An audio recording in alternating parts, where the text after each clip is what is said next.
हो कि हमरा पर बेरी बेरी ताकै छहो। हमरा पर नहीं भोला बाबा पर ध्यान लगाबो।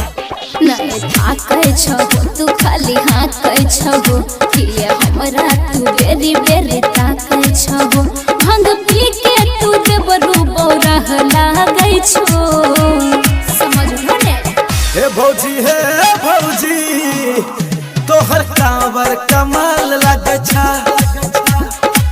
हे भौजी तोहर कांवर कमाल लागे छा।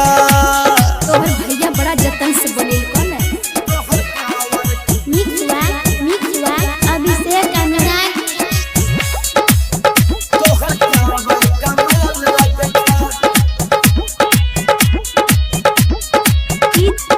क्रांति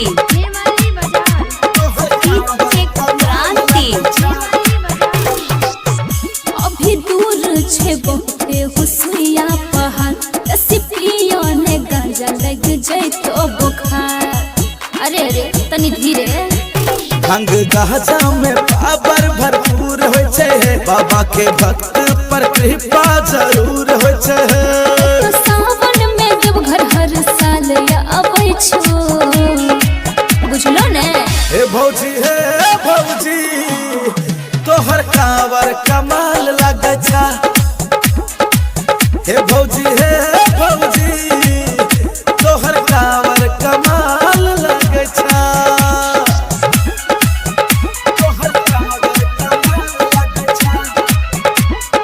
मिक्सवा अभिषेक अनुराग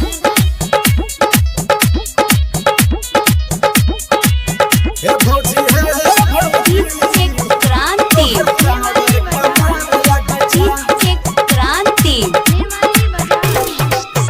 काबर लेके हम अइबै भोला के द्वार। सुन लेथिन जे बाबा हमर दिल के पुकार। जोड़ा जोड़ा काबर लेबै हो। भोला बाबा के महिमा महान छे। निर्धन के धन बाजन के संतान है। सन्नु सुनिल तोहर बोली बबल लागै छो। की बुझबो हे भौजी तोहर कांवर कमाल लागे छा। हे भौजी